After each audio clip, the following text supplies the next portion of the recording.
1, 2, 3, 4.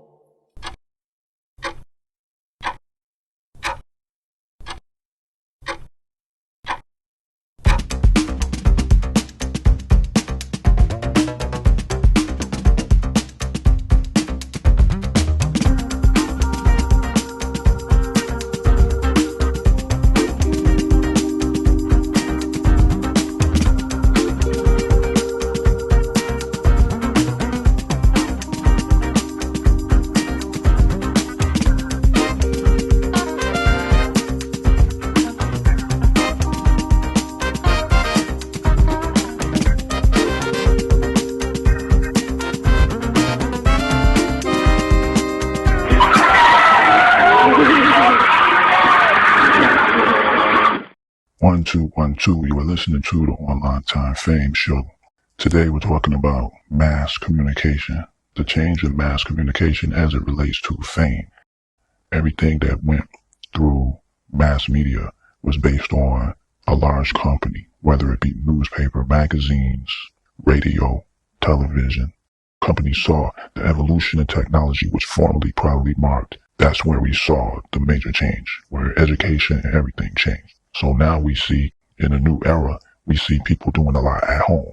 Back then, it wasn't common to want to work from home and do stuff from a remote location, not necessarily home, but an off-site office. And people can do something off-site similar to what major production companies do, and they can do work on a smaller scale and link that work to a larger outlet. So the distribution now is digital.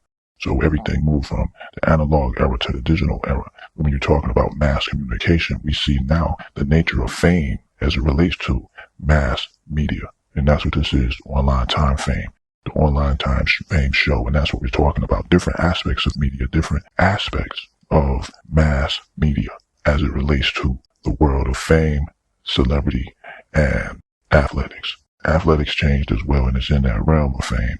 And we see the change as it came after 2000. There was just the major changes that came. And the small companies became major players in information technology, in digital technology. These were small companies in the beginning, and they rose to be major recognized mass media companies. But at the beginning, when small companies came in, yes, corporations backed them and corporations got behind it. And a lot of companies didn't exist anymore. A lot of companies had to rebuild. Some companies survived it and kept going. But the point is, the nature of fame changed. The nature of entertainment changed. And all of these changes are a direct effect of digital technology. Mass companies were able to do whatever they wanted to do, and they were able to push the line of whatever they wanted said. And we still see that influence as it's made its way into independent media and digital media. Because digital media, all it did was gave access to people who didn't have access before. A lot of people had talent, but a lot of people didn't have the opportunity because that many opportunities didn't exist. So mass media was different. It was select, and it was an elite group that had major backing. But the nature was a few people to communicate to the masses of people. So now it's the masses of people communicating possibly to small groups, but sometimes to large groups. So it's the playing field is open. And that first happened probably when people started producing music in the MP3 format. When you saw MP3s online and music was accessed digitally, that changed everything. That changed the music business. Whereas now we see music streaming, but the streaming, the writing was on the wall once music started appearing on the internet in the MP3 format, because the WAV format, which is on CDs, compact discs, is a WAV format where the sound quality is better, where the MP3 is a smaller file. So massive amounts of MP3s could be put online. So that was the change and the shift from the physical copy of a CD, a compact disc, audio recording, into the MP3 format. The impact shifted of what small companies versus big companies were able to do.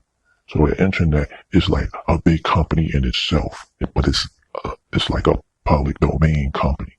People can't enter if they have the ability to be hosted and whatnot. And there's other companies that allow that. There's other platforms. That's why you get a mass media, social media platform. But it still has open access. People can just sign up and be a part of it. And that's completely different to what fame was before the mid-1990s, even up until 2000s, because all of this was still new between 1995 and 2000. The emergence of the internet was coming.